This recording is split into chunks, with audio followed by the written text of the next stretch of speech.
Hey, what's going on, guys? Welcome back to another Footyholics Middlesbrough Career Mode episode, and this is episode number 7. And to start this episode off, we start by looking at our youth academy prospects, and Harvey Harrison and Toby Wright looks like they'll be pretty good with potentials of 94 and 93 respectively, and we eventually signed them up to hopefully play a part in our board objective, which is to scout 2 players, bring them up in our academy and have them play at least 50% of the games next season.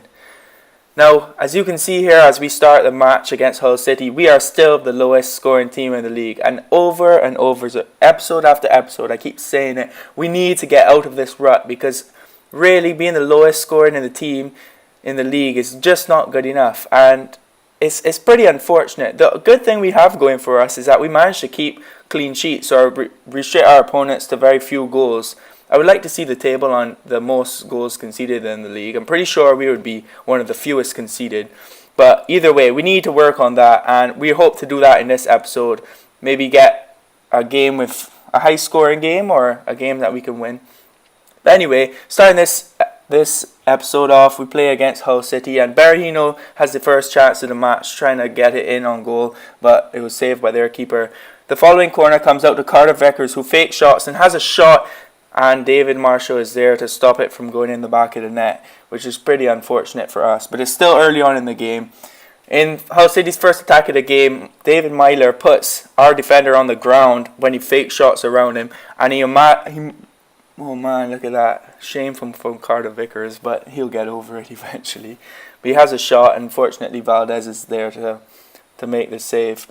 Again, it's Myler coming through, and Valdez has to make another straight up save at the near post to keep him out. Myler is looking dangerous in this opening minutes in the match, but fortunately our keeper Valdez is good enough to keep him sorted and keep him at bay so he doesn't score. Again, we are trying to attack. Oyubajo clears the ball from right back, but it comes straight back at them through Gaston Ramirez. And as he takes the ball inside, he eventually has a shot, but it was a weak one. But it comes back out to Fisher, and he spins on the point and manages to hit the ball straight into the back of the net for the first goal of this episode on the stroke of half time. Well done to Fisher. You can see Ramirez hits Fisher with the ball, and Fisher eventually turns around and smacks it, and it goes straight into the corner. Which, I mean, it could have been a goal for Ramirez, but at this point, with 8 goals scored in the league, it doesn't matter who scores, it matters that we score. And on top of that, it matters how many we score, because obviously we need to score as many as we can to get out of this rut, and obviously the more goals we score, the better chance we have of winning. So as you can see here, we've got 5 shots, 3 on target to Hull City's 2 and 1 on target. So we've been dominating the first half. Let's hope the second half can be just as good to us, and we managed to pull out a win. So first attack here comes to us again, but it's eventually cleared, and we come down for another attack. And in this match, Hull City, they weren't really putting up much of a fight, and so far we were just on top of them. And it's a miracle that we haven't managed to score more than the 1 goal. As you see, Fisher fake shots inside the box and has a shot, but Marshall has been in inspired form here, and he's just saving anything I can throw at them, with the exception of Fisher's earlier goal. But this is what I'm talking about, why we're such a low scoring team. We just can't seem to finish. Either it's my terrible luck and the goalkeepers that I play against are just so good, or they're on point that game, or I just can't finish. And let's be realistic, it's probably that I can't finish. As you see here, friggin' Abel Hernandez scored in the 76th minute to draw the match, leaving us again drawing a match towards the end of the match, and we only have about 14 minutes here, FIFA time, to pull it back, and we try our hardest, let me tell you, but I don't know, we'll have to wait and see if it happens. But as you can see here from the time, the game ends 1-1, and again we've drawn another game, and I would say that all of these draws are not too bad, but let's be realistic, after a certain point you can't just keep drawing games. You need to win them, and this just isn't good enough. And we have to figure something out. Change of formation. Hopefully we'll get through into January fairly soon, and we can buy some attacking players that can make the difference for us, because at this point in time we're not doing a good job, and we need to push forward and climb this league. But anyway, we can't go on about that forever. So, in this next game in the episode, we're playing against Leicester City, who of course won the Premier League last season. And we're hoping for a good result in this game. So I included this clip here to show you what beast Sané was. He gets the ball taken away, but then turns around and immediately wins it back for our team. And it's eventually cleared by Fisher and De Roon combined. In the next point of the episode, watch this tackle from Yedvaj. Actually, these two tackles. Somehow they get past Sané, but Yedvaj absolutely perfectly times that tackle. Turns around, tackles Mendy again, which I thought was perfect. Look at that. That was well timed. And one more time in slow motion.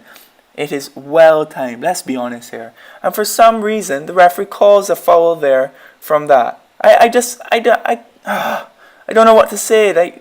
Oh man, I thought that was perfectly timed. But everything happens for a reason. And from the resulting free kick, Valdez throws the ball out to Fabio, who passes the ball through, and we eventually go down the line with Fisher, who 1-2s it with Gaston Ramirez, and he eventually gets the ball back inside towards Negredo, who's starting this match, through across to De Roon, who passes the ball straight into the back of the net. What a brilliant team goal that was. It all resulted from Yedvaj fouling, in quotation marks, because it wasn't a foul in my opinion, Nemfal's Mendy, I think his name is, and it eventually goes to Valdez, who catches the ball, throws it out to Fabio, a couple of 1-2s between Fisher and Ramirez, and bam, we're in on goal with De Roon, and he puts it away. So again, we go 1-0 up in a match. Let's hope, for God's sake, that we don't draw this one. So in this match, we can see Musa is coming through again, and we make a couple tackles, and look at this. You hear that?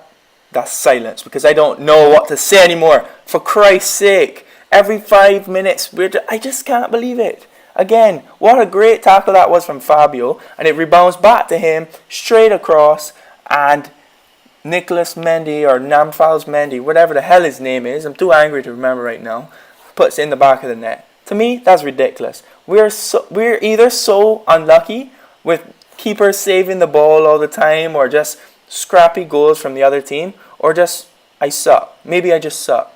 It can't be that though, because we're playing on Legendary with a team that is relegation potentials, let's say, at the very least. And yeah, I don't know. Anyway, I'm going on a rant. I can't do that anymore. So Nemfals Mendy picks up his first yellow card of the match here for fouling.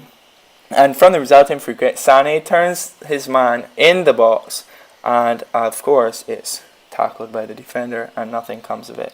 So we go into the half 1-0, 2 shots, 1 on target for me, 2 shots, both of them on target for them.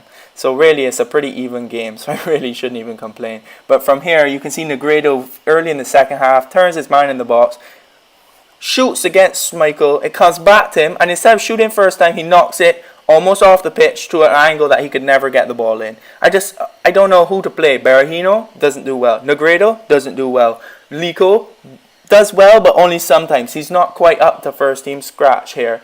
Wickham doesn't do well. We need a proper striker. We need to sort this out. But as you can see here, Mendy makes a tackle and gets himself sent off in the 62nd minute. And you would think, oh yes, perfect. We're a man up. We can go on to win this match now. We've got 30 minutes to try and win the match. And that's exactly what we're about to try and do. So with that in mind, I bring on Connor Wickham for Adama. And I brought on Aqua to try and solidify the top and try and get us some goals. But unfortunately, as you can see here, the last chance of the match came to Leicester, and they've almost put it in, let's be fair. And we've just capitulated after that red card, and nothing happened. 4 shots for us in total for the whole game. It's just not so good at the minute, guys. Not so good. We need some suggestions in the comments. Actually, this is a perfect time. If you all have any suggestions, write them in the comments, because I could really use them right now. I'm ranting as if we're in relegation or we're about to be fired or something, which, to be fair to us, it's not been a bad season. And although we're not winning all the games, we're not losing them either. I mean, we've lost, 4 or 5 games for the season, and we're almost in the January transfer window. To be fair, that's not terrible. So really, I guess I should be happier, but I'm a perfectionist, so I like to win, and I like to score as many goals as I can and finish as many of them as I can, and right now that's not happening for us. But anyway, on to the next game, and we're playing against Liverpool here. And the first chance of the game comes through Fisher, and he finesse shots it across their keeper, Career. But unfortunately, he was on form. If that was mid-delay, that would have gone in. Liverpool joke. Anyhow, yeah, he would have gone in. We could have scored. But double corners from that same save from Career, and both of them he saved. So right now, it's 15 minutes in. He's already made 3 saves to deny us. This is exactly what I'm talking about. But we get a piece of good fortune here as one of their youth players kind of scuffs the shot when it came in. And fortunately for us, he misses it. But as you can see, he comes back around. Just a few minutes later, the ball comes over to him again, and he kicks it straight into the back of the net. No fuss about it, and we've gone 1-0 down for the first time this episode, and it's not looking good. But anyway, Insue comes down the line, crosses the ball in, and Career is there again, but Aqua is there to absolutely blast the ball over the top of the crossbar. That was a golden opportunity. Look at it. Boosh. Straight over. That was a golden opportunity to score, to level it against Liverpool and possibly go on and win the match, but unfortunately it's not going to happen. And here we lose the ball in the box, and fortunately the keeper makes a good save to keep them out. Now, to end off the half, De Roon passed the ball out wide to Lico, who returns it to him in the box. De Roon then spins, passes it through to Negredo, who shoots, and unfortunately it goes just wide of the post, and it was a goal kick. But that's where this half is going to end. And as the halftime stats come up here, you can see that we both have 5 shots. We actually have more on target and more possession. So really, we could get something from this game. Hopefully in this second half now, we'll be able to make it happen. So to start the half off, Stuart picks the ball up, passes it into Ojo, who puts it into Lucas, who shoots, and it's going in the back of the net. Puts quite the dampener on us trying to make a comeback and win this match. Let's be honest here. Lucas, what's he even doing up there? He manages to get it past our boy Valdez, and there's nothing else he could have done there. Anyway, so Liverpool 2-0 up, and we're still striving. We still believe. Sané picks the ball up, passes the ball in. Clavan sends it back to him. He passes the ball straight across the box to Lico, who's unmarked, and it's gone in. Now that is a good move, although it's very lucky that it managed to come back to us all the time. But Jonathan Lico has put us in the run-in to at least tie this match. So hopefully, it can happen. Look at that. It's a good finish. Straight past Career. So after that goal, I smelt blood in the water, and I decided to bring on the big boys and try and attack for this goal. And it seems to have paid off, because Adama passes the ball into Berahino, who turns his man in the box, has a shot, and boom. Straight past Career to tie the match in the 90th minute. I think it's the second time Berahino has come on as a sub and saved us in recent episodes. So I'm very happy about that one. And although I was not so happy about all the draws earlier in the episode, I'll definitely take that one. As you can see, we've had the same amount of shots, more shots on target, not so much possession. But it was a good game against Liverpool, and that is a draw that I would be willing to take. Anyway, guys, that's it for this episode. Hopefully the next one can be better. We can get back on track and get ourselves some wins and get closer to the January transfer window. Anyway, thanks for watching. Leave any suggestions in the comments, and I'll see you next time. Peace.